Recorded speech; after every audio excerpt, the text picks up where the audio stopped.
morning, NAHRO. Please welcome to the stage NAHRO CEO, Mark Thiele.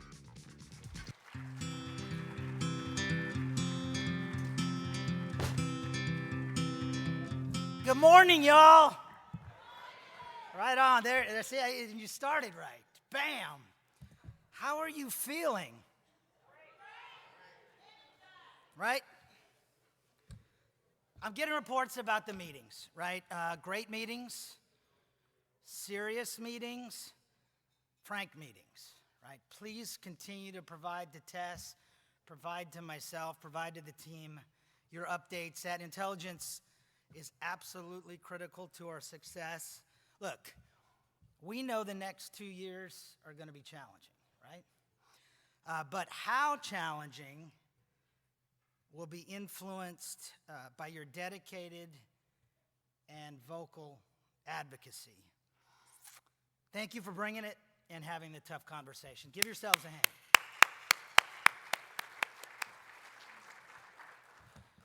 So we wouldn't, as I've mentioned, have this kind of programming without our wonderful sponsors. So shout out to Yardi Allergy Technologies, Equifax, Fort Wayne Housing Authority, thank you, George, Housing Authority, City of Austin, Mike, and our illustrious President Patricia Wells, the Oakland Housing Authority. We deeply appreciate your sponsorship. Of course, I want to thank NAHRO leadership. I want to thank all the members that attended, and a particular big thanks to y'all, the stayers, right? I always say about housing authorities and the folks that work at housing authorities, you come early, you stay late, you work weekends, you don't see your family enough. But then there's also y'all, right, who always finish what you started. Please give yourselves a round of applause. So the question is, what are you taking with you, right? There's so much to draw from. I don't know that she's in the room right now. Our little butterfly, our water lady. Is Ureli in the room, Sylvia? I think she's meeting with Kevin Powell right now. She's, among the other things she described, I had a wonderful breakfast with her. I don't know if you know this, but she chose to go to the Holocaust Museum, right? How serious is that, right? That was, her selection, and Sylvia got her super duper passes. But that's the type of person she is. We're also charmed by her and just, amazed and in awe. And that's what her name means, right? She's our water lady, our little butterfly. And we're going to keep an eye on her because she's going places. So that's one thing, is that tremendous work that you're doing for your youth, right? That is represented and embodied in her. Matthew Desmond laid a lot out for us to think about, right? Abby described a tough landscape as we look at the challenges ahead. We deeply appreciate the secretary for coming. She was charming. And HUD did say they're backing off on the ACC, right? So congratulations, NAHRO. Great work on that. Yeah, however, Madam Secretary, that doesn't change the fact that everything has changed, right? The pandemic is not done in its effects, right, on your staffing levels, on the work that you have to do, and to continue to pile on. So we're waiting for a response, and not waiting very patiently, related to all of the other items that have been piled on and that frankly get in between us and the tremendous work that you do, right? So we're going to keep the pressure on there, and hopefully we continue to do it in this cohort that is NAHRO membership, right? With your colleagues. Those of you who went to the Hill for the first time, it's not the last time. Those of you who went to the Hill for the 20th or 25th time, please continue to stay in this, right? We need your leadership and expertise. I went I saw sunrise at the tidal basin this morning, right? So I have pictures in the rain with the cherry blossoms. I do hope that you found a minute. We had some pictures back there if you had to fake it till you make it. But I'll tell you this, you can still go into our backyard, right? Other things you probably will take with you. Madam President, inspiration for the jewels of Oakland. But we're bringing a couple things today, right?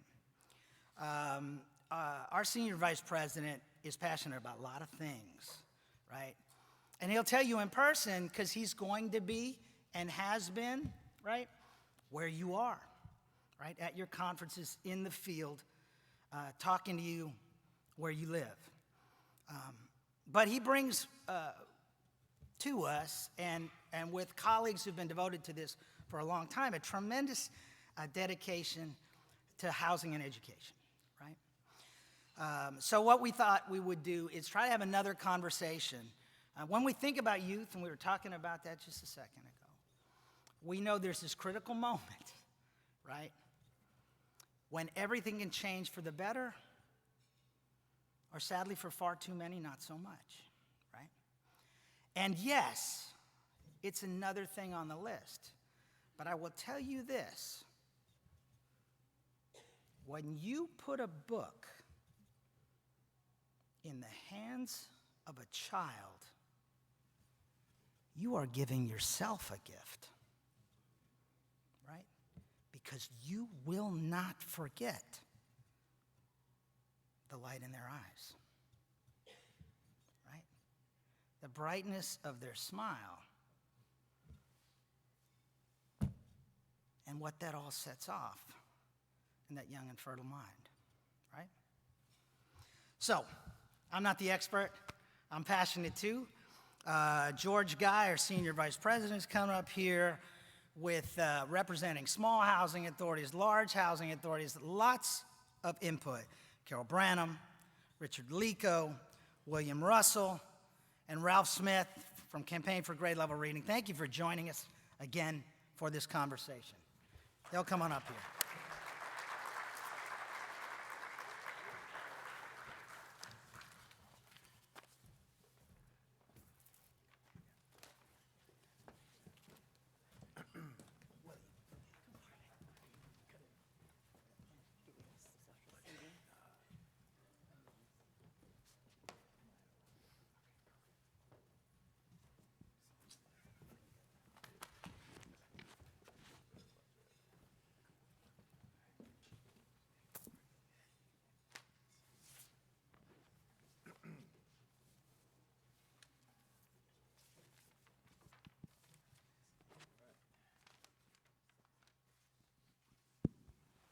Good morning, everyone. Don't look so serious this morning. We're going to have a good conversation today about housing and education, but we're also going to talk about our partnership with the third grade level reading. Many of you may not know that we do have a partnership in place, and many of you may not know that several years ago, some of us colleagues got together and put together a housing and education task force. And so focusing on partnerships and the importance of education, third grade level reading, and how important that was to, in terms of making sure that generational poverty is good. So we partnered, and Ralph Smith, who is the executive director of Campaign for Grade Level Reading, was instrumental in that. So I want to take time to allow Ralph to talk about third grade level reading. And then if you could, talk about why is the partnership with public housing authorities important? Good morning. George is much too modest, and I won't bore you by telling you the truth of how this partnership got started, because I not only have to embarrass George, embarrass Preston, and half a dozen other people, many of whom were in this room. What I will tell you is that the Campaign for Grade Level Reading has as our mission disrupting generational poverty. And when you have that as your mission, you better find something really specific to do. And we honed in on what was a great predictor of high school graduation, and that's reading on grade level by the end of third grade. Let me quickly tell you that over the last decade, what we've learned is there's a new inflection point. Our experience, the data, and the research now confirm that the inflection point is kindergarten. And I'll come back and say something about that later. But what we know is that kids who are unable to read generally don't do well in math or science or anything else, because reading is the gateway skill. And you know, as Mark spoke briefly to this issue this morning, but powerfully to it, when a kid learns to read, that child becomes a powerful agent of their own learning. They become an architect of their future, and they become an author of their own story. There's something amazing about a child reading, and that does not happen automatically. So what we have tried to do as a campaign is to work with, walk with, energize, support coalitions and communities around the country, and now there are 350 plus communities around the country that have organized to make sure that kids get ready for school, that kids show up at school, and that kids don't lose ground during the summer. And that trifecta was the core of the campaign prior to the pandemic. The pandemic has really moved onto the screen the notion that kids have to be connected to the internet if they're going to learn, that they need a full range of supports, beginning with tutorial assistance, and they need a community-wide engagement around learning. And that brings me to why this partnership with public housing agencies is so important. Because what we know is that if we're going to succeed with kids for economically challenged families, we've got to make sure that these kids get a surround sound of services and supports that are 24/7, 365, and multi-generational. I want to say that again, 24/7, 365, multi-generation. Now tell me how we do that without public housing. Tell me how we do that, and you win the grand prize. The fact of the matter is, we cannot do that. So we don't come to housing as an afterthought. We come to housing because once that issue is presented to us, we can't get to where we want to go without you. And what we've learned from you is that every aspect of this work is something that housing agencies have tried, have failed, have gotten better at, and some are doing quite well. And the rest of us need to take the time and build the relationship and the pathways and grab the opportunities to learn from public housing.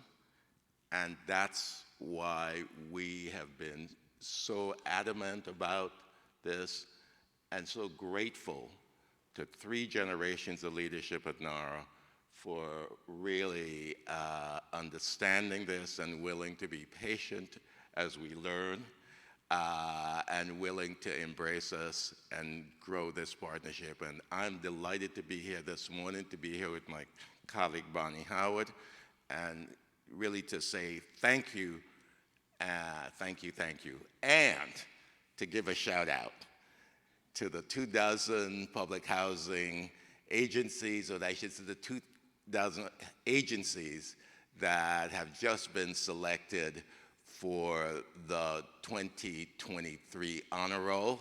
And I am overjoyed that folks took the time with all you had to do to actually fill out, do the additional paperwork, share your stuff, and I promise you that this year you're going to get an opportunity to show us and show everybody why it is that we are so dependent on you, on your knowledge, on your learning, and so dependent on your leadership. George, I spoke longer than you had intended. That's okay. But I got enthusiastic and I had to say all of it. Thank you. That's all right. I think everyone out there feels your passion. Can you give a round of applause for Ralph? A leader when it comes to these issues and challenges, and he understands our story. So we thought that it would be good for you to hear from our colleagues in terms of what they're doing in their community as it pertains to education.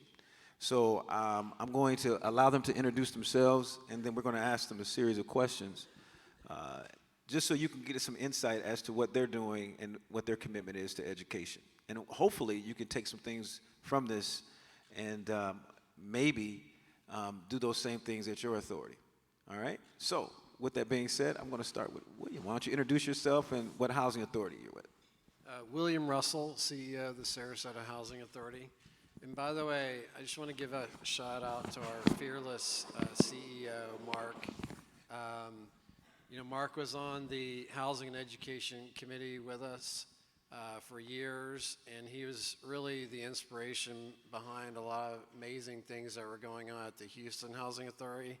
So he is passionate about this, and I really appreciate that. And I'm glad to see that, you know, he has that passion embedded in his leadership at NAHRO too. So thank you, Mark. My name's Carol Branham, and I am with the Nevada, Missouri Housing Authority. I recently retired at the end of 2022, but I'm still an advocate, and I'm not going to go away for kids. My name is Rick Lico, and as you can tell, I don't talk as funny as these two do. There's no accents in New England. I'm a retired and longtime executive director at multiple agencies, but a lot of you know me as a commissioner in North Attleboro, Massachusetts. But I'm here today as the president of a small nonprofit that deals with this issue by the name of My First Game, and I look forward to sharing how that came about and where we are in that. And it's the type of small little nugget that if you haven't gotten something already out of this conference, you can take this home and replicate it immediately, regardless of the size of the agency you were in. So we're going to start with you, Rick. I have the opportunity to know these folks, and I know what they're doing and some of the innovative things they do. And I say innovative, that's probably too strong of a word. I think that what they're just directly dealing with the challenges in a way that is unique, but like Rick said, it can be duplicated, regardless of the size of your agency and regardless of the community you're in. So Rick, why don't we start with you? Talk about what you all are doing, what you've done in terms of education to deal with this, and talk about it in the aspect of how that can be done and replicated in other communities. No, it's my pleasure and my passion. And I'm happy to recognize that My First Game is a small nonprofit organization made up of houses, commissioners and directors. One of our members is here today, familiar to all of you, our past president, my good friend Steve Merritt, who serves on this nonprofit. I have, many of you know, a passion for baseball, and my late wife Judy had as an educator of third grade for years, and my daughter followed in her footsteps, third grade teacher, a passion for reading. And we were longtime seasons ticket holders at the Boston Red Sox minority minor league ballpark. And we're sitting there one day, and Judy looks at me and she said, what's going on in your head? I can see the wheels spinning. I said, our kids have grown up in this ballpark. Now our grandkids are coming here. I think about the kids that I'm serving in my agency. They haven't had this opportunity. I said, what a special opportunity this is. And she says, well, it's, your passion. And she talked about hers. So we decided we're going to combine these two passions together. And we started the nonprofit My First Game. And the idea behind it was to be able to get kids out to their first game, create a fun atmosphere, create some support for these kids, get them out of the atmosphere which is not conducive to education and reading in a lot of situations. Let's get them out, let's show them something different. There's no reason why they shouldn't share in the joy of these type of programs as well. And it doesn't have to be baseball. It can be a symphony orchestra. It can be dance. It can be any of the arts or sports that are out there. Use your creativity, whatever it may be. And we tied it into reading. So there was a benefit to come out. Books were provided for the agencies that brought their kids out. We had ball players who were willing to come out and visit the kids in community centers and read. And then we started doing auctions at our conferences. We'd get some donations and we'd have a silent auction, and we raised some money. I think we were up to $10,000 or $15,000. Unfortunately, my wife left us, passed away far too soon, and we decided to do a scholarship in her name. And each year for the past many years, 5 years now, we've been giving out a memorial scholarship of $1,500 to a resident and student out of New England. In speaking about our programs, and this is one of my colleagues years ago told me, he said, Rick, we do God's work, but the problem is we only tell each other. And that's the problem. We're going to leave here today, and we're going to talk to our colleagues, and we talk to each other. We don't tell everybody else. We got to start telling our story to other people. We got to let people know how important we are in a community. We are the community.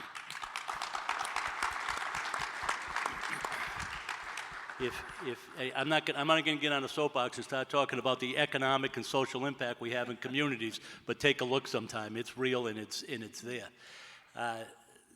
So I was talking with some friends. Some of you may know that I have a penchant for cigars and bourbon, and what do retired executive directors do? They start a Friday cigar club.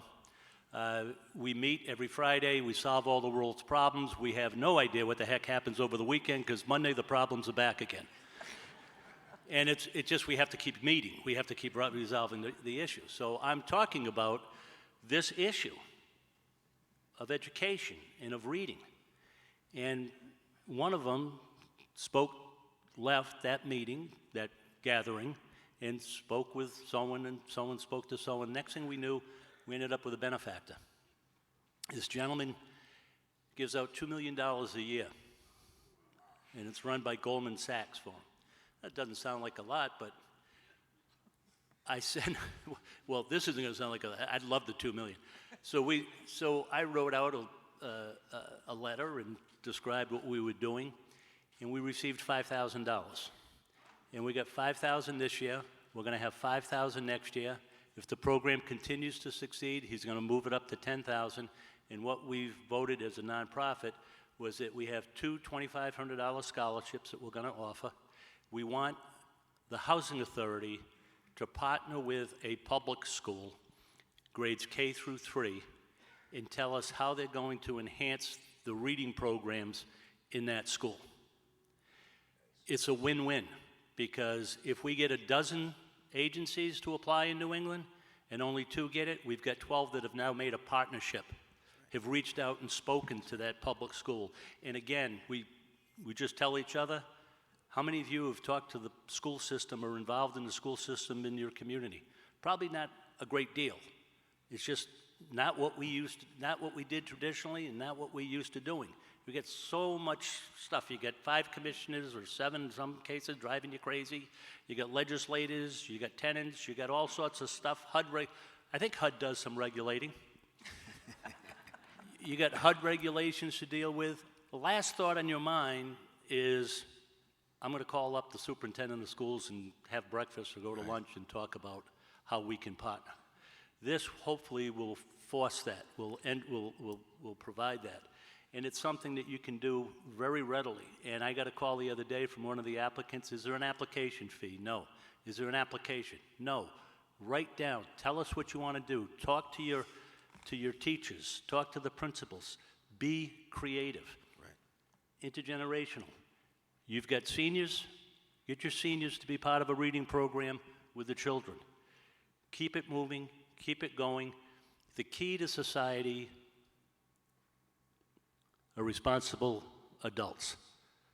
The cornerstone of responsible adults are responsible children, and the cornerstone to well-developed, responsible children is reading. Without reading, nothing else follows. Right. And that's our program, and I'm happy to speak with any of you about it, how we did it, what the nonprofit looks like, share the bylaws with you. Happy to help in any way that I can. And this is something that could be, and at one time we talked with minor league baseball. I think this could be replicated nationally. A lot of minor league baseball parks across the country. It would be great if we, NAHRO, instead of, again, talking to ourselves, reach out and talk to minor league baseball. Right. Talk to these other groups and see what we can partner even on a national level. So Rick, you'll Thank be you. around after this to kind of speak Absolutely. to everybody. So let's give it up for Rick in first game. I want to, my two other colleagues here, talk about, same question, what are you doing? And then talk about how you've been able to, because you all have been able to make relationships with the superintendents in some of the schools, because I think some of us have been challenged in that way in terms of that relationship. So as you talk about what you're doing, can you talk about how you're able to make those inroads? Well, when I started in housing back in 2016, one of the things that I saw as a big void was we were a silo in the community. Public housing was a city within the city, and no one knew we were there really and really didn't care about us. One of the first things that I found out is that our children in public housing had to ride a separate bus from the other kids in the community. And it was strictly a bus for the public housing children. So that was my first in to, because I'm a networker, many of you that know me, that was my first in to the superintendent at schools at the time. And our relationship with them, by the way, within 2 days, we had children integrated in the other bus routes, and they were no longer by themselves. But one of the things we found is our kids did not have relationships. And just like Rick said, we had to start there first, of building relationships with our kids, building relationship with the school, and really being a constant, because the school, school districts are just like we are. They hear a lot of things, but they don't necessarily get the follow through. And I told them, I'm not going away. I'm here for our kids, and not just our public housing kids, but many of the kids that were at disadvantage that live within our community in substandard housing that weren't even part of us. But so anyway, that relationship has been great. Dr. Bishore is our current superintendent of schools, and we have a very close relationship with him to be able to, anything we need, he networks and sends out to the school administrators. We are allowed to go in the schools. We are allowed to get updates on our kids. We get the releases signed. With that comes our after-school program, and that was a partnership we developed with STOMP, and it's Students That Open Minds to Possibilities that we started in 2007 with Cotty College. And that program still is going on today. It's part of the child psychology class. The students get college credit for doing the program on site with us. They lead the program. They work on reading with our kids. They work on homework. We do recreation. But all of it revolves around building relationships. And at the same time, we have to address basic needs. We have different partners in our community, and it would take me longer than we have to talk about all the partners we have. But our police department is a great partner. Our two colleges in town are our partners. Rotary Club, our Elks Lodge, and just like Rick said, all of those partnerships bring things that we as a small agency do not have staff or funding for. And one of the big things that we had to address with our kids so they could at least even be conscious of wanting to do better in school and have goals was food insecurity. And I'm not happy to say that Missouri has a high rate of children that go to bed every night across the state, particularly in rural America, because of food insecurity and they're hungry. So we started addressing that needs with healthy snacks, different things, weekend. The new director now, she has new programs starting with the kids, with developing a comm room, reading areas. We have a new library for the kids. But just all those partnerships in place with Santa doesn't bring candy. He might bring a piece of candy. Santa brings books to our kids at Christmas time. And we partner with the Elks to help make that happen in the past. And there's just so many new innovative things. But the key is partnerships in your community. Pick up the phone, talk to your Chamber of Commerce, get a list of those civic organizations. I'm a Paul Harris Fellow, great Rotarian. Our motto is service above self. So we need to get our clubs and organizations out in the community. We need them to have reading time with our kids. Our kids fell behind almost 3 years during COVID. 3 years, because a lot of ours did not have the internet access, and the parents did not have the capability of doing that virtual learning to be able to keep them on task. So we have kids that are 3 years behind going into the school year this year. So I'm a big believer. I come from similar to what a lot of these kids that I'm working with now. And I think intergenerational, I'm Nana Carol to most of them. And I love it when I see them in town and they connect and they will run over and talk to you or want to tell you how they're doing in school. But it's learning to let them do their own dream book, to develop that dream book and decide what their goals are. Because most of our kids with I'm dealing with fourth generation since I've been there, of the poverty level. We've got to break our cycle and we've got to break it with our kids. They are our future and we need to invest in them. Thank you, Carol. Let's give it up for Carol Barham. So we're going to let William, why don't you go ahead and wrap us up in terms of what the interesting things that you're doing. We can talk about this for hours, and I think maybe we're going to have to get more time next time, but William, why don't you talk a little bit about what you all are doing? Thank you, George. So going back to the school board partnership, I think our first foray into this effort was actually through truancy. We were learning that actually, especially at one of our brand new developments, that some truant kids were causing a lot of disruption and stuff. So had a really serious conversation with my board. We did some research about what some other housing authorities were doing around truancy.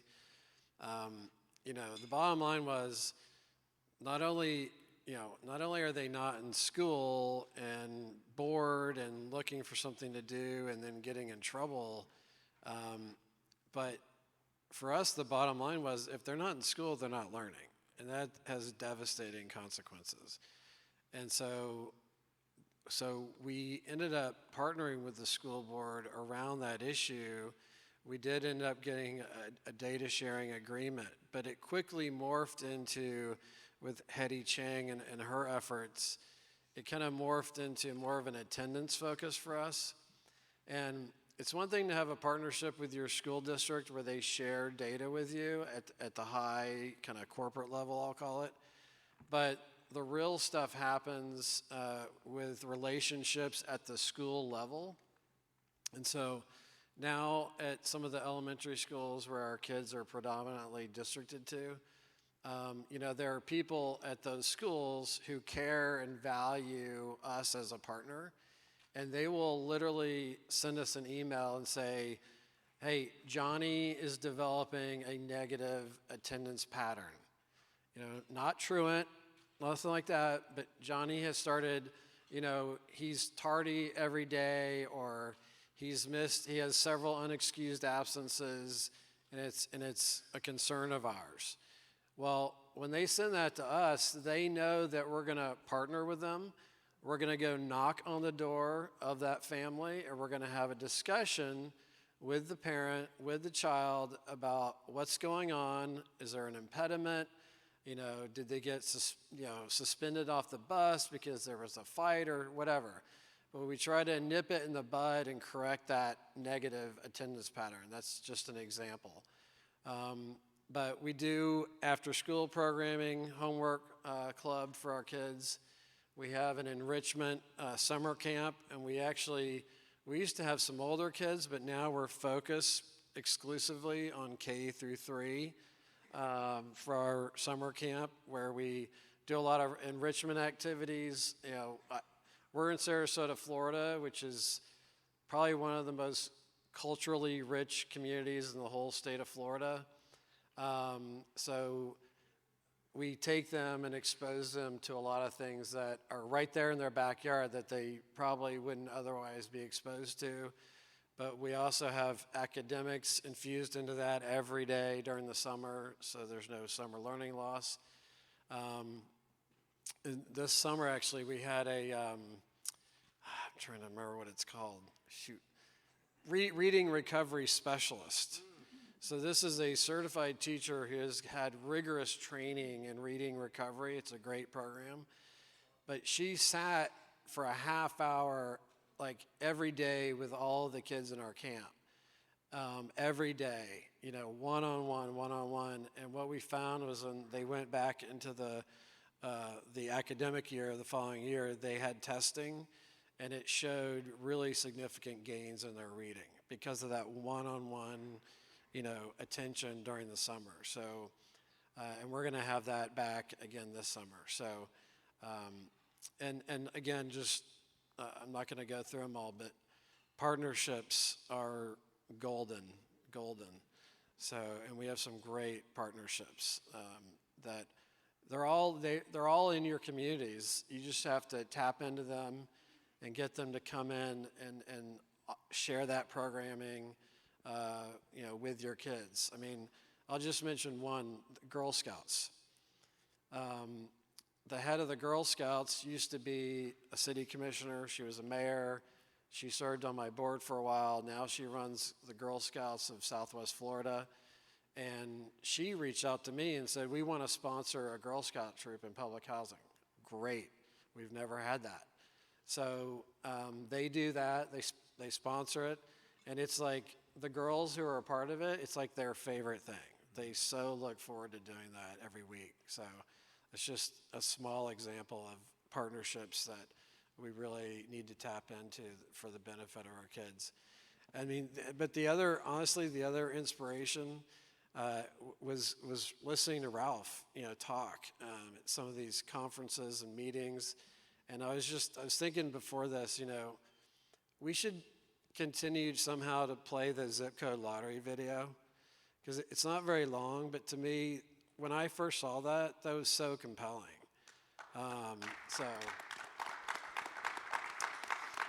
So can you give it up for this, our colleagues who are doing the work in the community? And some of you I know are doing some of the same work as well. You're out there as well. I can tell you our president has made the partnership official with third grade level reading. So we're going to be here. Housing and education works together. So I can tell you that we're going to be committed to this priority. So let's give it up for the panel. And in 1 minute or less, Ralph, I'm going to let you close this out. These people are ready to give me the hook like it's the Apollo right now. So you got 1 minute or less. I want you to close this out. So he throws me under the bus. I came here to say thank you. And I'm going to end by saying thank you to all of you for what you're teaching us and for where you're leading us. And I'm hoping to have an opportunity to learn with you and from you. Thank you.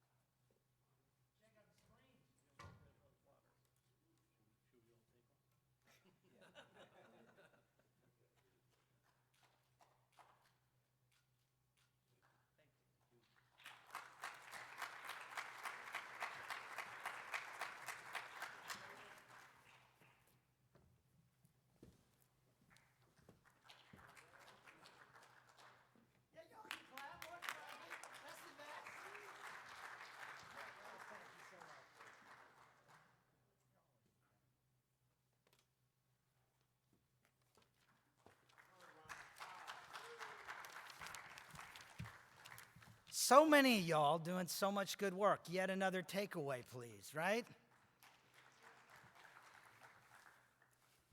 Look at you in action. Thank you, Ralph Smith. Thank you, George. Thank you, panel. That was really, yeah, yell out when you see yourselves up there. That's awesome. Spartanburg. And it's all different sizes all around the country. There's a tremendous partnership going on. Yes. Oh, Eugene Jones in the house, right? Oh, and our own Chandra. Look at y'all.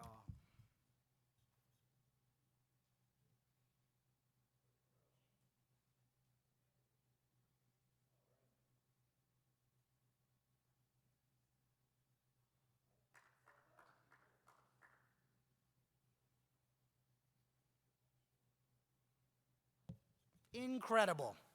Big hand for everyone doing 2023 honor roll. Thank you so much. Look, we have another opportunity. And, you know, we continue to try to find ways to inspire and looking forward to your response on surveys relative to what hooked you, what keeps you coming back. Kevin Powell is going to be a real treat. He's one of the most celebrated political, cultural, literary, and hip-hop voices in America today. Author of 16 books, including his newest title, Grocery Shopping with My Mother, his new poetry collection.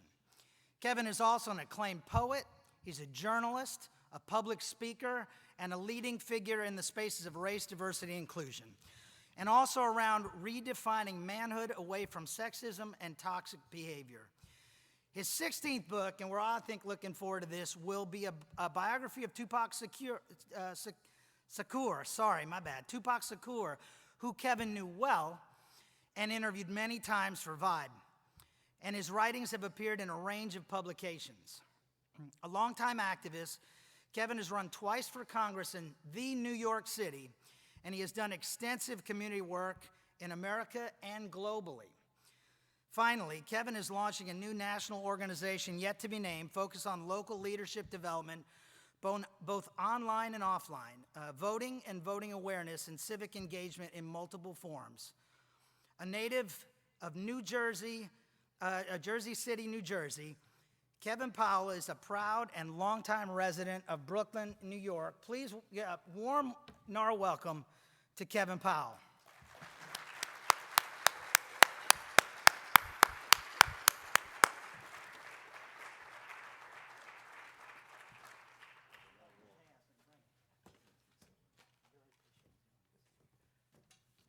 Good morning.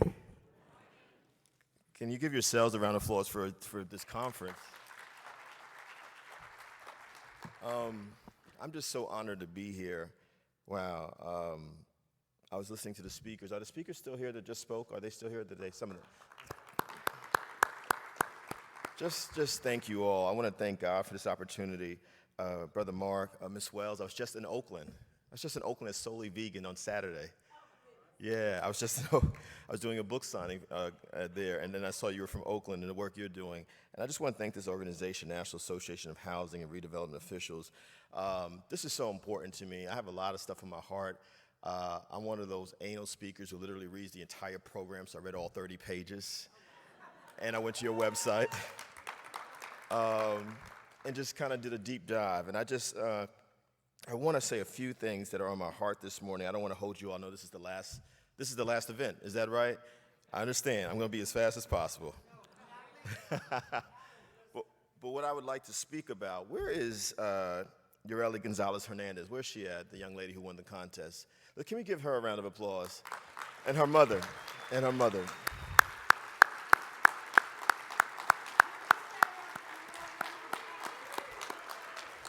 She's 13 years old, y'all.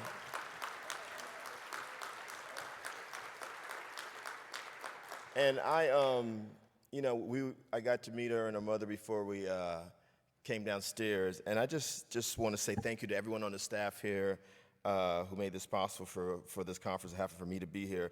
But Yoreli, I love the title of the contest, What Home Means to Me. If it's okay, That's what I'd like to speak about, because as I've been thinking about this issue, I just need to say to you all, I've been blessed, to have traveled to all 50 states in this country. So as I saw the cities and states, I was like, yep, I've been there.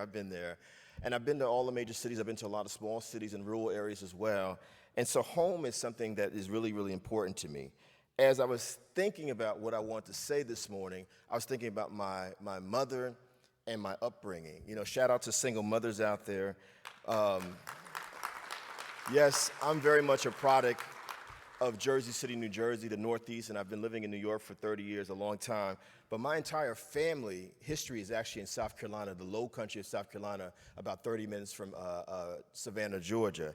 And my first story about housing or a home or what home means to me came from my mother, because she's the first teacher, the first leader, first everything I ever met. And mind you, my mother only had an 8th grade education formally, but she is, when you talk, is it Nana Carol? When you spoke about generations of poverty, I was literally born into generations of poverty. My mother was born in the 1940s, right in the middle of World War II, and she and her 3 sisters, and brother and father and mother, think about that for a second. All these people lived in a 2-room shack that my grandfather built with his hands. And so I was told those stories of how they were so poor that the girls had to take turns going to school because they only had one dress that they had to share, and they were all born within a 4 or 5 year period.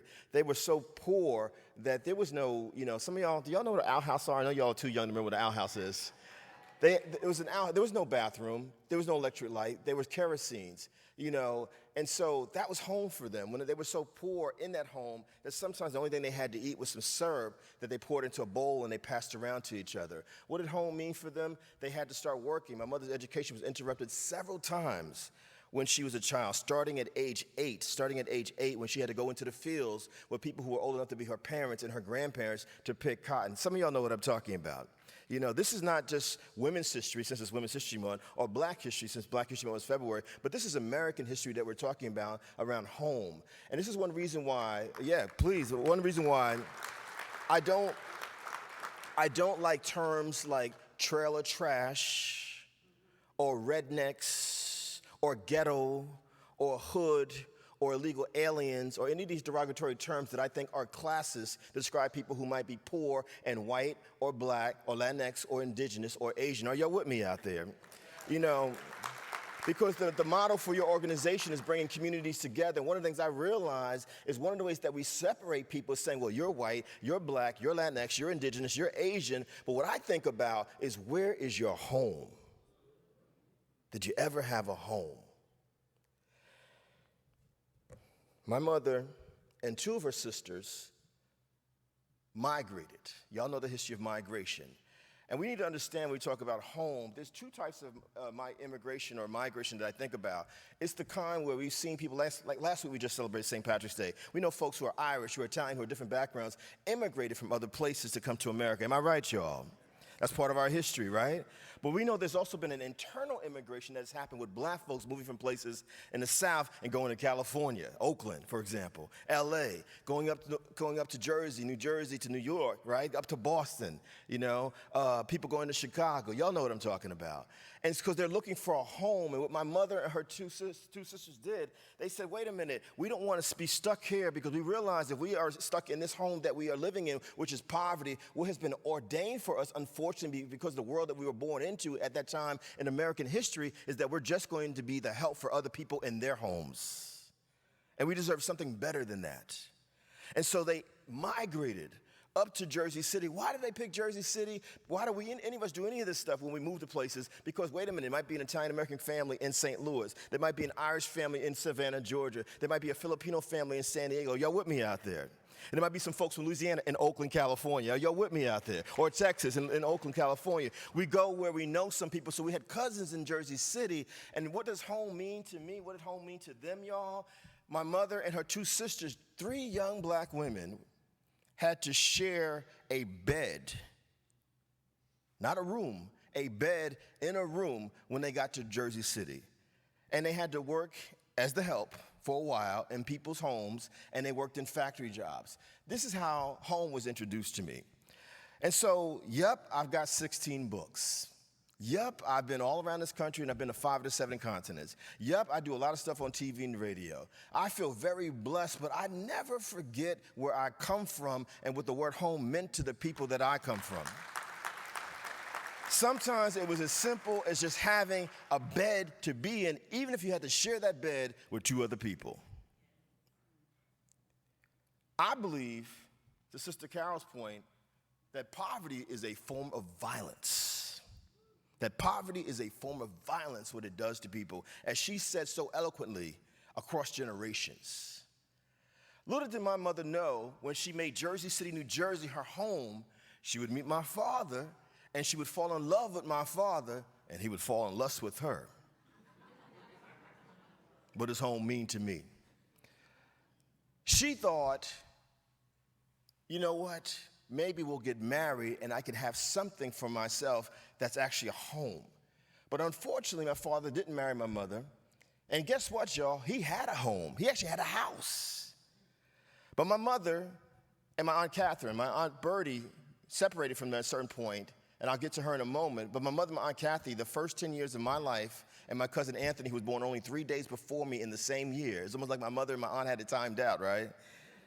We literally lived in a 1-bedroom apartment, 2 mothers and 2 sons in a 1-bedroom apartment, as they raised us on welfare and food stamps and government cheese. Y'all remember government cheese? It lasted forever, and it was good. I didn't know, other than what I saw on TV, that it was not typical, or maybe I should not be sleeping in the same bed with my mother until I'm 6 or 7 years old, but we had no money. We had no money. We had no money. We had no money even for a folding bed for me or my cousin Anthony. So my mother and I had the bed in the bedroom. My Aunt Catherine and my cousin Anthony shared the bed in the living room. And because they both had their educations interrupted because of the racism and the sexism and the classism that they had to deal with as poor black women, they had to make a home out of nothing. Are y'all with me out there? What does home mean to me? Whew. You know,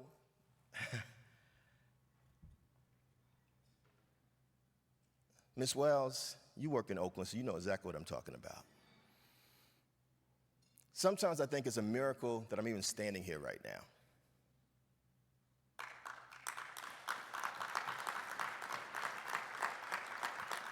I don't know how my mother and my Aunt Catherine did it, but they made sure that my cousin Anthony and I went to school every single day. From the time I was 3 or 4 years old, my mother said to me in our home, where she taught me everything she knew. When I was 3 or 4 years old, she said, you're gonna go to college. You're gonna go to college. You're gonna go to college. Are y'all with me out there? That was in my home. We had no books in my home because we couldn't afford any books in our home. Here I am, 16 books. We had no books except for the Bible. Right? Y'all with me out there? We had no books because we could not afford any books in our home. We had the Bible, but what my mother did have was the gift of storytelling. So that's how I learned about the history of South Carolina, how they migrated up north. And little did I know, my mother was telling me how to say words that she knew. She was teaching me how to count. And one day, years later, when I was in the 5th grade in our home, what does home mean to me? I remember in the 5th grade, y'all, and I was an A student because my mama didn't tolerate bad grades. Y'all know what that means. Yeah. I brought home to my mother, to my home, Brother Mark, Mom, I need some help doing multiplication and division. My mother couldn't help me with the schoolwork after that. She knew how to add and subtract because you don't play with mama's money. But multiplication and division, I can't help you there. So literally in my home, what does home mean to me? From 5th grade until I graduated from high school, I was on my own with my education. But it was in the home where the seeds were planted. Son, I'm never going to get a high school diploma. Son, I may not know everything, but I need you to stand on my shoulders and see some things and do some things. Watch me in our home. Watch how I cook. Watch how I sew. Watch how I manage the bills even though we don't have any money. Watch how I do everything so that this home can prepare you for life. So when Sister Carol talked about generations of poverty, she is absolutely right financially. But my thinking about that now is, yeah, we were poor financially, but we were rich spiritually. We were rich culturally. And when I see people now, yeah, I'm middle class, I guess you would say, for what it's worth. And I know folks who are tremendously wealthy who fall apart over the least little things. I'm like, man, do you not understand what it's like? When I was growing up in my home, and I'm not making this up, y'all, I had one pair of shoes and one pair of sneakers. And if we had holes in our shoes or sneakers, I had to put cardboard or newspaper in the bottom of my shoes in my home before I went outside into the cold and oftentimes into the snow of the northeast corridor of this country. And y'all know how cold it can get in the northeast corridor, because I was told in our home, we cannot afford any other shoes. We just got to do what we got to do. You still got to go to school. And so when I think about what does home mean to me, my gosh, I think about my mother. I think about my Aunt Catherine, and thank goodness they're still with us. But I also think about not just the cycles of poverty, Sister Carol, but how it was normalized for me and people where I came from. They call it the ghetto, inner cities, the hood, etc. It was normalized. We didn't have mice in our house. We had rats in our houses, our apartments. Y'all know what I'm talking about. We had rats. I remember vividly my mother, who's only 5 feet tall, but when you're a child, she's like a giant, having to take her broom and kill those rats. I remember vividly, to this day, y'all, I'm a light sleeper because I can hear the sound of the rats in the walls as they make their way out of the walls through the holes. I remember vividly in my home, what does home mean to me? My mother having to layer the food, even in the refrigerator, with aluminum foil because of the fear of roaches after roaches after roaches getting into our food. What does home mean to me? Making something out of nothing.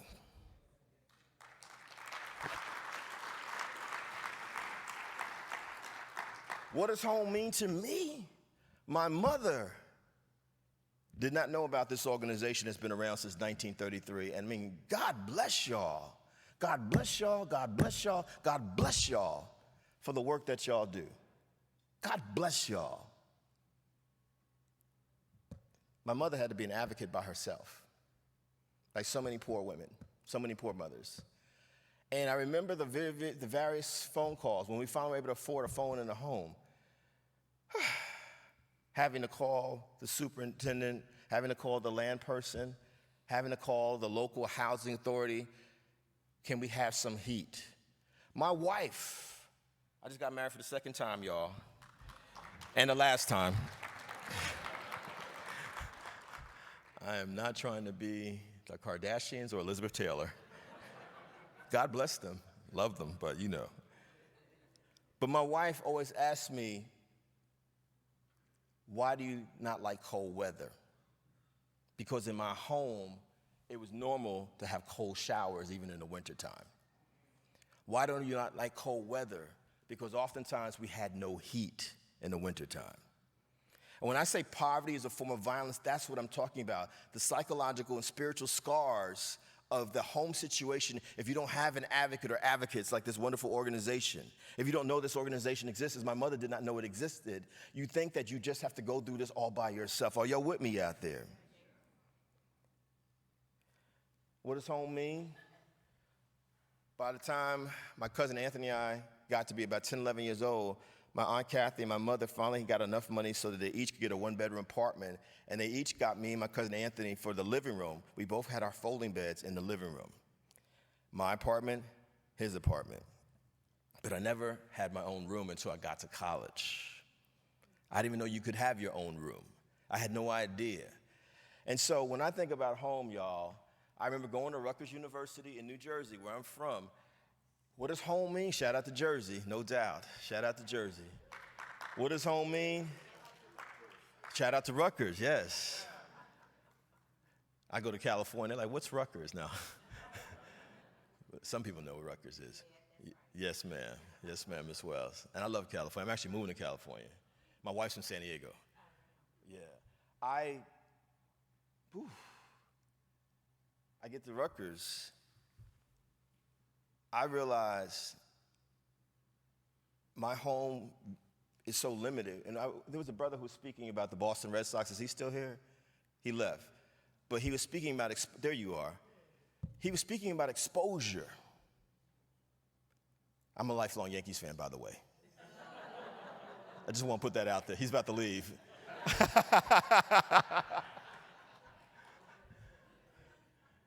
Hey, but Ted Williams is from San Diego, my wife's hometown. And I'm still scarred by 2004, so we're going to leave it at that. But you said something very important. When we say, what does home mean to me? It also is about exposure. So when I went to college, because my world was so limited, my home was limited in a lot of ways, I didn't know until I got to Rutgers, which was in central New Jersey, that I was from North Jersey, that there was a central Jersey, and there was also part of Jersey called South Jersey. Are you with me out there? And so what I'm saying, as you do this work, particularly what Sister Carol's talking about with families and children, it's important to expand their imagination. Even if they are living financially in poverty, they need to know that anything is possible. Are y'all with me out there? That is so important. My brother, the Boston Red Sox fan, I have been a Yankees fan since I was a child, but why didn't I go to a Yankees game until I was in my 20s? Because I didn't think it was possible. And it was right across the river in New York City. Exposure. I didn't know there was a different way to live. And unfortunately, Sister Wells and Brother Mark, yeah, I was happy to be in college thanks to the Civil Rights Movement and a program that was created for people like me to go to college. But even there, I still had problems because one of the things that happens when you come from the kind of home background that I come from, my mama would say to me all the time, save your money, but never showed me how. And so y'all know what I did in college. They sent you, they gave you credit cards pre-approved, and you took the credit cards. You know what I did in college. I don't need a student loan, but I'm going to take it anyway because I want some clothes and I want to eat off campus because I'm tired of the chicken fingers in the cafeteria. Y'all know what I did in college. It means by the time my college career was over, I was actually on the beginning of a home instability journey for many, many years, y'all. Anyone from Newark, New Jersey out there? I ended up in Newark, New Jersey. I had a lot of misfortunes. I lived in a room. I stayed with a friend from college. I finally got my own apartment, and then I quickly lost that apartment because part of it is not just enough to say we want people to have a home, have a stable place to live. I believe what was missing for me as a person who came from poverty was a holistic view. Where's the financial literacy at? Are y'all with me out there? You know? How do I not get caught up in debt? What does good credit mean versus bad credit? What are all these renter centers doing in all these communities? Let me not get caught up in this stuff. Why was I constantly at the pawn shop? Are y'all with me out there? And so I was moving. And when I think about my home journey, man, I'm like, it wasn't until I was over 30 years old, in my 30s, that I finally got some stability and actually lived in one place for at least 5 or 6 years. And when I think back on it now, as I was preparing to come up here to speak today, I said to myself, as I now clock 50, in my lifetime, only two places in my life I've lived longer than 10 years. Home, what does it mean to me? I asked my mother, who never made more than maybe $15,000, $20,000 in her lifetime. She was a home health care worker the last 25 years of her life, going into the homes of elderly people to take care of them. And the moment I leave here today, I gotta go right to Jersey City to take care of my mother, who has been struggling. Why is the book called Grocery Shopping with My Mother? Because my mother got sick a couple of years ago, and she could not leave her home to go grocery shopping, so I started posting about how I was taking her grocery shopping, and it turned into this poetry book. Are y'all with me out there? But what I'm getting at is, I got my mother, who has wonderful credit, because my mother has been smart with the money that she has. And she vowed not to be stuck in certain situations. And somewhere in her, she knew that she deserved a better life, a better home. I got a condo. Little did I know, talking about home, I knew nothing about mortgages. Little did I know when I got that condo, remember 2007, 2008, 2009 when the bubble busted? Little did I know that some mortgage companies, we will not name them, were preying on working class people in this country. The American dream is to own a home. Little did I know, wait a minute, why is my mortgage so high? Why is this interest rate ballooning? And why am I being told 4 or 5 months after I got the condo by the same person who gave me, my mother, the mortgage, you need to sell it right away? I had no idea what was going on. Do you see what I mean about financial literacy tied to home, whether you're renting or owning? Y'all with me out there? And so guess what, y'all? No, don't applaud for this. I spent the next 10 years of my life struggling to hold on to that condo. And I lost the condo eventually. I know a lot about real estate now. I know a lot about mortgages now, but I had to start all over again. And so I say this to you all, not to make any, I'm not looking for empathy or sympathy, but I'm saying this to you all. When you think about this work of home and y'all being advocates, and I love the advocates, the work that y'all are doing is so important. I could sit here and cry and be like, look where I came from. Look what I had, look what I lost. But I'm gonna say it again, I've been to all 50 states in this country, all the major cities, medium-sized cities, small towns, rural areas. I saw Lawrence, Kansas pop there on the screen, I've been there. You know what I mean? What I think about now more than ever as I travel, my wife and I just were in Santa Barbara and San Diego and the Bay Area and Los Angeles. I live in New York City, I'm about to go to Jersey City. I'm thinking about all the homelessness that has exploded in this country as I have gone through my own home stability, instability journey from childhood to boyhood. Are y'all with me out there? When I was a child, people would use the derogatory term bum, quote unquote, and I know y'all don't use that term, I don't use that term, to describe people who are homeless, and usually they were older people. Are y'all with me out there? But what I've noticed over the last 20, 25 years is that it's younger people now, Generation X and millennials, even Generation Z, who are homeless. I'm seeing whole families in tents, y'all know what I'm talking about, cardboard houses, people living in cars, some people have RVs, some people just laying on the concrete. You know, there's mental health issues that are not being addressed. Some of these people are veterans, served our country.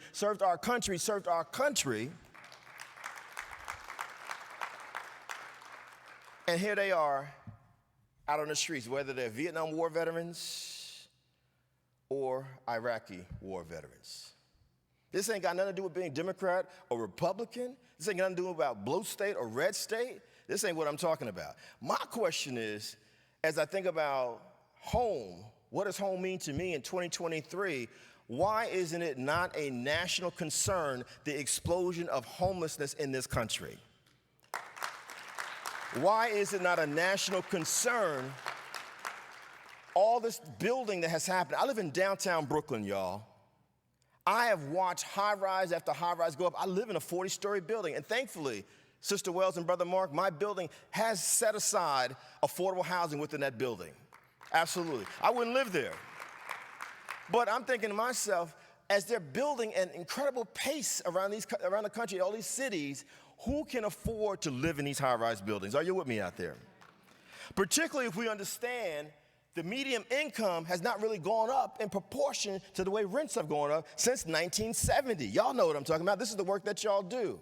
You know, we used to talk about how we grow the middle class, but now, honestly, if you're middle class in 2023, you're really a couple paychecks from being working class, from being poor.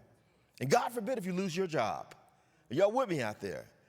So what I'm saying, what I think about as I was going through your brochure, through your history, in closing, Dr. King, not me, Dr. King asked a very profound question at the end of his life.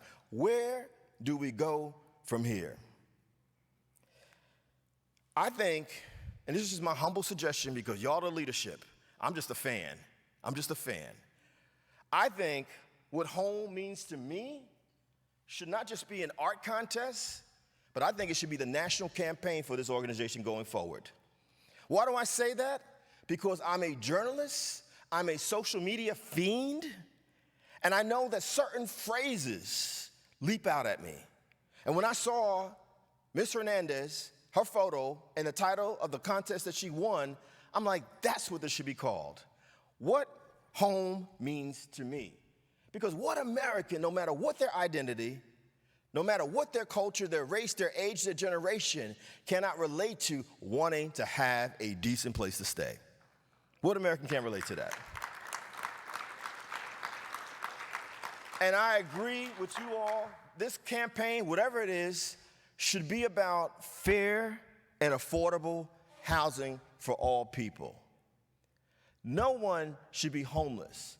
The other thing I think about, because I've traveled this country extensively, I know New York City is crowded. I know LA is crowded. I know the cities are crowded, but I'm looking at all this space out there around the country. You can't tell me if we actually had a national concern for our people, for our people, for our people. How can you say we should love our country, but you're not loving us, and you're gonna let people be homeless, including veterans, y'all, including senior citizens, y'all, including children, y'all? And I'm saying, and I'm so glad y'all went up on the Hill yesterday, is that right? These elected officials need to be held accountable. I don't care what their party affiliation is. What are you doing to make sure, in my opinion, housing, having a place to live, should be both a civil and human right? In my opinion, as we go toward the 24 presidential election, no matter what side of the aisle you stand on, the fundamental question should be asked of every single candidate, whether they're running for president, House of Representatives, United States Senate, or the state representatives. What is your position on people having a place to live? Or maybe we ask them the question, what does home mean to you? What does home mean to you? As you, as an elected official, are getting a salary and the best government benefits in the world, what does home mean to you? How can you represent any district in this country where you see people out on the streets? Ma'am, it hurt my heart to see Berkeley and San Francisco and Oakland. It hurt my heart. It hurts my heart to come out of this 40-story building in New York City where I live, and I see people laying on the sidewalk right where I live. Where is our humanity around home? Where is our humanity around housing? Why is this acceptable, and why is this okay? So I think it should be a national campaign, what home means to me, around policy, around advocacy and activism. I think it should be a robust social media campaign. I think it needs to be on LinkedIn, on Facebook, on Twitter, on Instagram. I think it needs to be everywhere. I think it should include images of diverse Americans because it is affecting all kinds of Americans. And I think, again, it should be one of the major issues that we push forward across the board. But I also think, with all due respect, we've got to get younger people engaged in this work. We've got to get younger people engaged in this work. That includes my generation, Generation X, but it needs to include millennials. It needs to include Generation Z. No one should be homeless. No one should be wondering where they're going to live. No one should have to deal with, when you said it, Sister Carol, Brother Mark said it, when I ran for Congress twice in 2008, 2010 in Brooklyn, New York. It's the seat that Congressman Hakeem Jeffries now holds in Brooklyn. Shout out to Hakeem Jeffries, who's my congressman. But one of the things I thought about as I was going into the housing project in Brooklyn to campaign, Sister Carol, people were telling me they had been in there for 3 and 4 generations. Nothing wrong with having to live where you have to live, but there is something wrong with getting stuck there thinking that this is the only option that you have for the rest of your life and for your family and your family after that. Are y'all with me? My mother resisted, and we lived in the worst tenements, trust me. We probably would have been better off living in a housing project in Jersey City because at least we would have got some heat. Woo, because the projects, if nothing else, they got plenty of heat. Yeah, they do. But my mother, I think, understood, if I accept this, I may end up getting stuck here, and my son may get stuck here, and his children may end up getting stuck here. And so I'm saying to you all, we got to get younger people involved. We need to ask them questions about what does home mean to them, what does housing mean to them. And I think that we have to bring all these folks together. And the reason why I ended it with Dr. King, and I'll stop here, and I know Brother Mark, we're going to come up here and have a conversation, but I keep thinking about what Dr. King was trying to do at the end of his life when he was organizing a poor people's campaign, a poor people's campaign, a poor people's campaign. He didn't say poor white people. He didn't say poor black people. He didn't say poor Latinx people or poor Asian people, poor indigenous people. He said poor people because guess what, y'all? Economic justice should matter to all people. Everyone should have an opportunity no matter where they are. Everyone should be able to have food and access to some kind of education and a place to live. Are y'all with me out there? That doesn't mean wanting a free ride. No. My mother worked hard. Remember what I said? She started working when she was 8 years old. Guess what I started doing when I was 8 years old? Two significant things happened to me. When I was 8, my mother took me to the library. Why does Kevin Powell have 16 books? My mother took me to the library when I was 8 years old. And guess what? When I was 8 years old, I started bagging groceries because I was told I have to work. Because if you don't work, you ain't going to have nowhere to live. You ain't going to have a home. You're not going to have anything. But I do believe, and I'm not sure if it was Sister Carol, someone said it, food insecurity should be unacceptable. People should be able to have food, a place to live, and some access to an education, whether it's learning how to be a plumber, an electrician, or if you want to go to college, you can do that. And I think, in my humble opinion, Brother Mark, Sister Wells, and everyone out there, you don't get a Kevin Powell coming where I come from if I didn't have some semblance of a stable home growing up, even with the poverty. Y'all with me? And the reason why I'm also standing here is because there was a movement called the Civil Rights Movement, which included fair housing work that made it possible for people like me to exist. And what I'm saying is, I agree with the folks who spoke before I did. If you really want young people to be out there, if we keep saying they're the future, then we need to give young people the tools so they actually can be the future and the present. I love y'all and thank y'all very much. Do I stay here?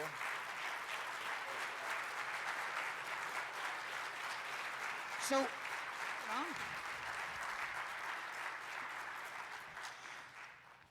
oh, there it is. Okay, all right. Well, you certainly can sit. But I have this. First of all, thank you. Thank you. First of all, you spoke deeply to my heart. What I'm hoping you could do is there a poem that comes to mind that you wouldn't mind sharing with us? Oh, my. Yareli asked me the same question, the young artist. She probably fed me the question, right? A poem, how long? Because these poems are long. Whatever speaks to you for this moment. Can I get back to you on that in a second? Yeah. If anyone has questions? Sure. Well, I got to think about what's in this book. Part of what we've done is we've had folks come up and ask questions, and our members have outstanding questions. Do you have one? Dorothy's got one right off the top. Are there others who want to come up and ask questions? Hey. This is Dorothy. She's one of our many hearts. How are you, Miss Dorothy? I'm blessed. Yes, ma'am. God gave me another day. I woke up this morning. Yes. So how bad could it be? Yes, ma'am. You know anything about New Jersey by any chance? Yes, and as a fellow Jerseyan. What part? Perth Amboy, New Jersey. Perth Amboy. The home of the first black voter in the United States after the ratification of the 15th Amendment. Wow. Thomas Mundy Peterson. Wow. Yes. I just want you to know that you stood up there and you told my life story. You told my life story. And it's great to know that not only women go through this, but men do too. Oh, yeah. And I bless what you have done. And to everybody in here, the first part of our program with the panel, one thing that we do in Housing Authority in the city of Perth Amboy, we work for Habitat for Humanity. And I want you all to know that they're out there. Reach out to them. We have built 3 homes for families from our Family Self-Sufficiency Program. And when I go back home in a week or so, we're going to have a groundbreaking for 2 more homes, working with Habitat for Humanity. And I've been a commissioner on the Housing Authority for 38 years Wow. because I committed a crime and they didn't have any room in the jail, so they sentenced me to the Housing Authority. Well, that's honest. Hey. I love you, Miss Dorothy. Hello. Hello. How are you? My name is Charlene Ara Pitchford. I'm a native of Washington, D.C., but I live in Richmond, Virginia. RVA. Yes. And I enjoyed what you said because I too am a product of trauma, all of that. But my question is to you, what is the most significant thing that was an aha moment that let you know I am not gonna take this anymore? Thank you. Wow, thank you. Honestly, my mother, I don't know if it was one thing, but it was multiple things because she just, I mean, I want you to think about this for a second. This is a poor person, a poor black woman, you know, from the South who migrated to the North, which was hostile for her culturally and politically in every way you can think of, but she never was afraid of using her voice. You know, and I think if anything we can do with our work as advocates is encouraging people to use their voices. Would you all agree with that? Yes. You know, and you also think about your motto, bringing communities together, bringing people together, encouraging people to understand the power that we have. And so that was it for me. I just didn't know the word advocate when I was a child, but I saw my mother do it over and over again around housing, around my education, all of it. And so I got to give it to her. I have to give it to my mother. Yeah, thank you. Yes, ma'am. Miss Wells. Brother Kevin. Yes, ma'am. So, East Orange, New Jersey. East Orange. That's where Daddy and Granana come from. But I'm from Philly. Oh, wow. And you made me think of a song, Strong in My Face with Your Fingers. So, wow. Yeah. You told the story. In your collection of sharing of your life, and I honor you for sharing so much intimacy with us this morning. Thank you. Thank you for having me. Thank you. As a African-American man, and in the books, The Education of Kevin Powell, the handbook for black men, how do we, and you were just in the city that I love today, and so you might have noticed very close to the restaurant who was represented in those tents. Yeah. How do we work with all young men, but significantly men of color who make up such a significant portion of those unhoused in my great city of Oakland? That's such a great question.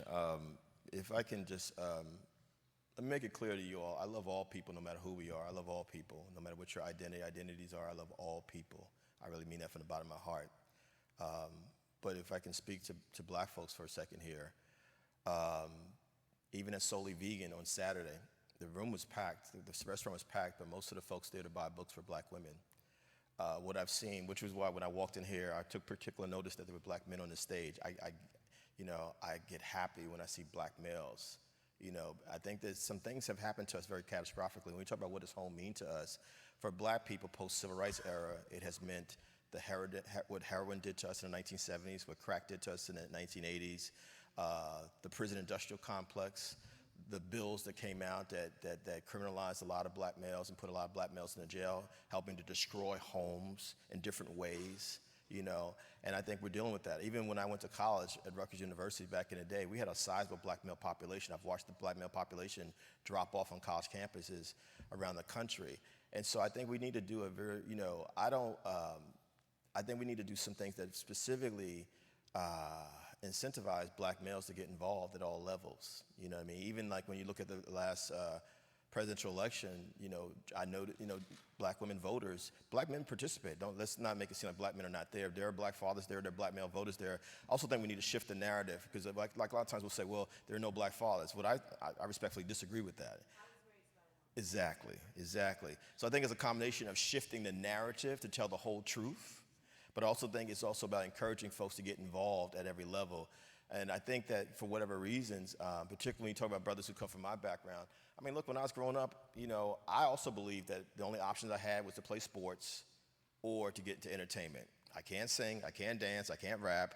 You know, I was okay at baseball. I ran track. Ain't no money in track, really, at least not back then. And so, luckily, writing. You know what I mean? But I think a lot of times, a lot of the brothers that I work with around the country, they think that their options are entertainment, sports, or something to do with the streets, the criminal element. That's what they see in front of them. And I think we need to, you know, when Sister Carol's talking about generations of poverty, I think it's about expanding people's imaginations, you know. But I think it's going to take all of us. I think, you know, I would never go to I go to a black church in Harlem, yeah, right? I'm there because black males are actively engaged in that church, and the black male ministry there is not just about getting more black men into the church. The church could care less if brothers could come to the church. Let's go out into the community and actually work with these young black men and older black men as well. You know, and I think it takes a concerted effort. Part of the problem that I see is a lot of us talk about this, but we don't do anything around it. I mean, you know, for me personally, I work with a lot of young black males as a mentor, officially, unofficially, even if it's just one conversation. Because I'm gonna keep it real with y'all. I saw my father 2 or 3 times until I was 8 years old. My mother and father were not married, as I said. My father was about 12 years older than my mother. He was good and grown. He knew what he was doing. And he disowned me and my mother when I was 8 years old. That also happened when I was 8 years old. I literally did not have a positive black male figure in my life until I got to college. You know what I mean? And I ended up becoming one of the young black males when I was younger who had a hard time relating to older black males because I didn't know how to relate to an older black male. Had no example of it. So when I now, as an older black male, deal with younger brothers who have a hard time accepting what I'm trying to say to them or how to relate to them because they've never seen any kind of love from another male, I'm like, they're just like me. Someone said it, the sister over there, trauma. I was carrying around a lot of trauma. So I think, you know, for whatever reasons, black women show up in different spaces in very powerful ways. And I think that what has happened to us as a community has affected black women a certain kind of way, and y'all have had a reaction, which is, you know what, the same reaction my mother had. In spite of what happened, if, you know, the father of my son ain't here, I only got an 8th grade education, but I got to do something. What ends up happening with a lot of us as black males, and I love black males, and I love being me. I wouldn't want to be anything else but me, right? But I feel like what has happened to a lot of us is we just withdraw. We disappear. You know, well, they don't really want us around here anyway. You know what I mean? And I think that's something critical. I'll say to y'all, later this year, I have a film coming out about black manhood and black fatherhood. Look for it. It's called When We Free the World. And it deals exactly with all these different issues that I'm talking about here. It's in depth, and it's a deep dive. We interview 60 black males between age 10 and 90-something across generations. We have straight brothers, gay brothers, trans brothers, disabled brothers, short-stature brothers, formerly incarcerated, college-educated. We go deep. And we also have a lot of black fathers in the film because we're like, stop saying that there are no black fathers. You know what I mean? And so I think, to your question too, I think this, regardless of it's black males, white males, males of any background in this country, I also think there's a crisis of how we define manhood in this country. You know, my wife and I watch David Muir almost every night. We love the news. We love, you know, David Muir reminds me, remember Peter Jennings, y'all, from ABC? David Muir is like the cool young Peter Jennings, right? But all the news, a lot of the news is violence, and it's usually men committing violence. And if it's not a mass shooting, it's a shooting at a school, it's something. And so I think it's a lot of stuff that we have to unpack. When we talk about what does home mean to me, I think one of the questions we need to ask men and boys, heterosexual, straight men and boys, what does home mean to you if it's just violence and ego and competition? What's wrong with having a home that's rooted in peace and love, right, y'all? Right?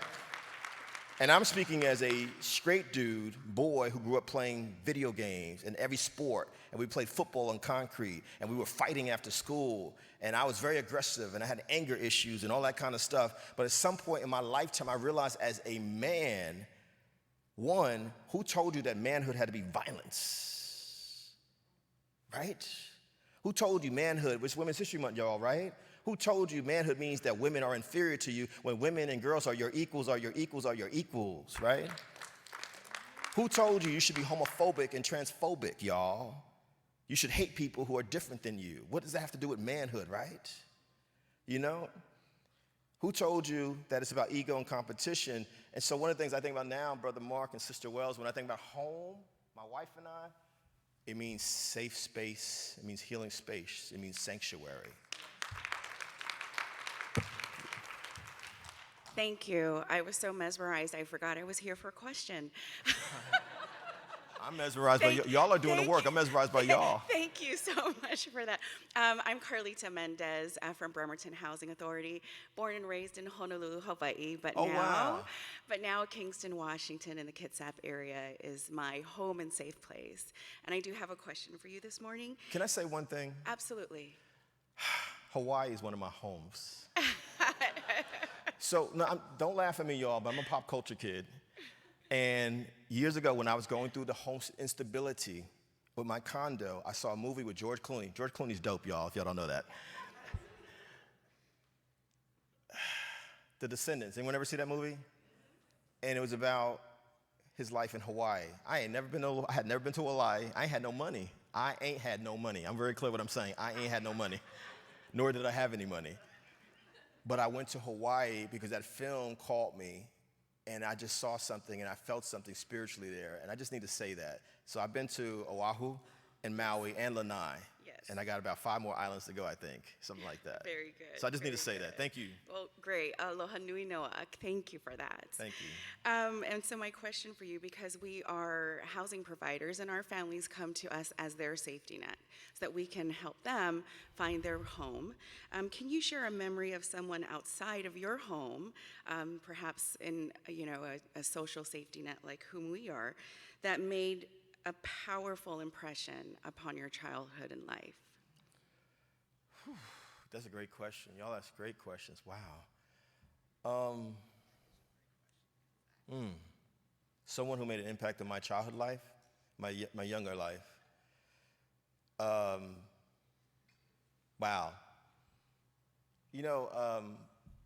I'm going to go here with y'all for a second, since the sister earlier brought up the word trauma. I think it's important. When I think about home, and let me make it very clear, I love my mother. You notice I've mentioned her several times today. But I realized after years of therapy, my mother was very hurt by what she experienced. And a lot of it was taken out on me in the home. And I would actually act out in school what I was experiencing in the home. Because my mother, think about it, y'all. There was no Oprah for my mother. There was no therapy. There was no healing circles. There was no sister circles. She just had to suck it up, right? And just had to deal with it. And so things were said to me like, you're just like your father, or don't be like your father. I don't know what that means. My mother didn't know any better. God bless her for that. She didn't know. But I would act out in school, and so the only time I ever missed school was when I got into trouble, fighting, talking back to teachers. There was a black man who ended up being the first school superintendent in Jersey City, Franklin Williams, in the 4th grade, which is that critical age where they try to ship black boys off to special ed on their way to the prison pipeline. From home to special ed to prison. Feel where I'm going with this. What does home mean to me? There was a principal who was racist who said to my mother, he's going to end up on the streets like the rest of them. And he did his head like that. My mother, because she was an advocate for me, not just with home, like I said, but also education, went to this man, Mr. Williams, and he said, I'll take care of it. I got you. Little did I know, fast forward to the 12th grade, my high school, his wife, Mrs. Lillian Williams, I didn't even know they were married, entered me into an essay contest when I was a senior in Jersey City. And just like our young sister won the art contest, I won an essay contest. And I found out later they were husband and wife. Those 2 interventions, I would say, saved my life. This is my book coming out April 4th. It's called The Kevin Powell Reader. This is my collected writings from 1980-something to the present. The first essay in this book, the first piece in this book is that essay that I won in high school. If it wasn't for those 2 interventions, I don't know. Mrs. Williams said I could be a writer. No one had ever said that to me before. I knew I had a wild imagination. I definitely thought I was Hamlet in high school, walking around saying to be or not to be. Okay, I was that kid. I love Edgar Allan Poe. Shout out to Edgar Allan Poe. But I needed adults. Sister Carol knows what I'm talking about. Adults to say. It's like when is the young lady still here? They may have left the mother. Did they leave already? Okay. One of the things I said to her when we were walking downstairs, know that you are a genius. And so as y'all work with young people, think about the fact, like my mother and I have never hugged, have never kissed, have never said I love you because that didn't happen for my mother. It just didn't happen. And so I think it's important to affirm people, You know, especially our younger people, especially people who may have had traumatic experiences in their lives and never knew that they were beautiful, handsome, everything. Y'all with me out there? And so those two people changed my life. One kept me in school, and the other one, you can be a writer, and here I am. Yeah.